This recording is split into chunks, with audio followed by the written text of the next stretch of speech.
नमस्कार, मी विठ्ठल मोरे. आमचे काका चिकणे साहेब करंजातून आलेत आंबे घेण्यासाठी आणि आमचे पार्टे बंधू खास आमच्या बागेत आम्हाला भेट दिल्याबद्दल तुमचे आभारी आहोत आम्ही. धन्यवाद. धन्यवाद. मग कसं काय वाटलं आमच्या बागेत येऊन तुम्हाला? या ग्रामीण भागामध्ये बरेचसे लोक शेती करायला लागले, हापूसची झाडं, चिकूची झाडं, परंतु मी बऱ्याच गावाला भेटलेले आहे. ओके, पण तुमच्याकडे येऊन मला जरा समाधान वाटलं. धन्यवाद. सगळ्या प्रकारची फळं बघायला मिळाली, सगळ्या प्रकारची फुलं बघायला मिळाली. इतर आंब्याची झाडे, फणसाची झाडे, नारळीची झाडे, पोपईची झाडे, कोकमाची झाडे हे बघून जरा समाधान वाटलं.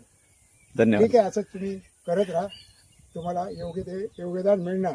हा, तुमचा आशीर्वाद असल्यावर नक्कीच. दादा नमस्कार. नमस्कार. किती घेतलेत आंबे? 5 डझन टोटल. 5 डझन घेतलेत ना? मग कसं वाटलं? रेट व्यवस्थित ना? रेट व्यवस्थित. ओके, धन्यवाद. दादा तुम्ही काय म्हणताल? खूपच लई छान तुम्ही जे केलंय ते खूपच. नारळाची झाडं, आंबे, फणस, परत तिकडे अजून एक छोटी काही झाडं तुम्ही लावलेत, नवीन प्रकारची झाडं. Okay okay. ती लई खूप आनंद आहे आम्हाला की आमच्या एवढ्या म्हणजे पूर्ण तालुक्यात हे तुमचं जे आहे छोटंसं काम आहे ना, पण लई भारी आहे. तुमचं जे नियोजन केलं ते लई भारी आहे. आणि धन्यवाद. येणाऱ्या काळात तुम्हाला देव भरपूर यश देईल. धन्यवाद. चला भेटू आपण नेक्स्ट व्हिडिओमध्ये.